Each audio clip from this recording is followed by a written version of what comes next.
আসসালামু আলাইকুম, hi there. চলে এসেছি আপনাদের জন্য বাংলাদেশের এখন ট্রেন্ডিং একটা রেসিপি নিয়ে। আজ আপনাদেরকে তৈরি করে দেখাবো পেশোয়ারি নামকিন বিফ রেসিপি।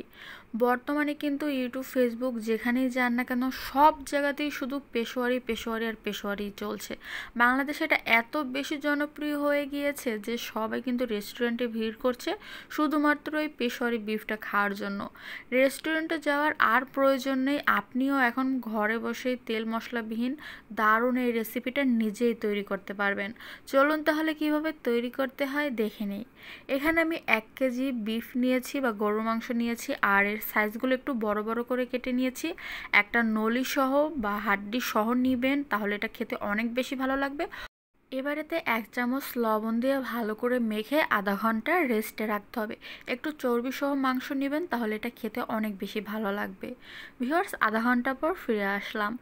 এখন এর মধ্যে আমি দিয়ে দিব প্রথমে কিছু টমেটোর মাথাটুকু কেটে আমি এতে 3টা টমেটো, 5টা মিডিয়াম সাইজের আস্ত আলু আর 5 থেকে 6টা আমি বড় বড় পেঁয়াজ, অবশ্যই গোটা গোটা পেঁয়াজ দিয়ে দিবেন, আর 4-5টার মতন বড় বড় গোটা রসুন এর মধ্যে আমি বসিয়ে দেব।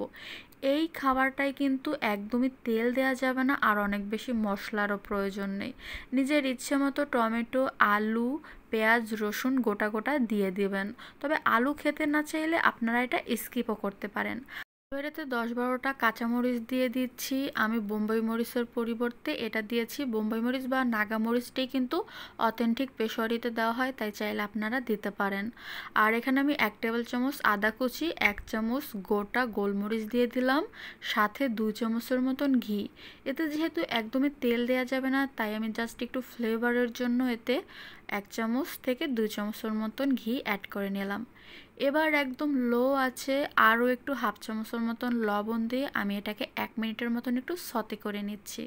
যখন মাংসটা হালকা এভাবে সাদা সাদা হয়ে আসবে, তখন এর মধ্যে অ্যাড করে দিব ফুটন্ত গরম পানি। গরম পানির কোনো পরিমাণ আমি বলে দিচ্ছি না, তবে গরম পানিটা কিন্তু একটু বেশি করেই নিতে হবে, যাতে মাংসটা খুব ভালোভাবে সিদ্ধ হয় এবং অনেক বেশি এতে গ্রেভি বা ঝোল থাকে। তাই সেই অনুযায়ী আপনারা এতে গরম পানিটা অ্যাড করবেন। এখন ঢাকনা দিয়ে একদম লো আঁচে এটাকে তৈরি করে নিব। একদম লো আঁচেই তৈরি করতে হবে, কারণ এই মাংসটা সিদ্ধ হতে অনেক বেশি টাইম লাগবে। আর লো আঁচে তৈরি না করলে কিন্তু মাংসটা অনেক সফট তুলতুলে হবে না, পানিটা জলদি টেনে যাবে। মাঝে মধ্যে ঢাকনাটা তুলে একটু নেড়ে দেবেন। ভিউয়ার্স, আমার এই বিফটা রান্না করতে টাইম লেগেছে 2 ঘন্টা। আপনারা চাইলে প্রেশার কুকারে দিয়ে এটা সিদ্ধ করে একটু তাড়াতাড়ি করেও তৈরি করে নিতে পারেন।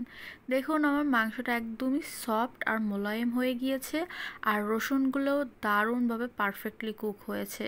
সো ভিউয়ার্স, আমার মাংস রেডি। চুলা অফ করে আমি এটাকে নামিয়ে নেব। আর বেশি ঝোল টানাবো না, ঝোল এতটুকু রাখতেই হবে। এই দারুণ বিফটা আপনারা যে কোনো কিছুর সাথে ট্রাই করতে পারেন, তবে পাকিস্তানিরা এটা নান রুটি দিয়ে খেয়ে থাকে। চাইলে আপনারাও ট্রাই করে দেখতে পারেন। আল্লাহ হাফেজ।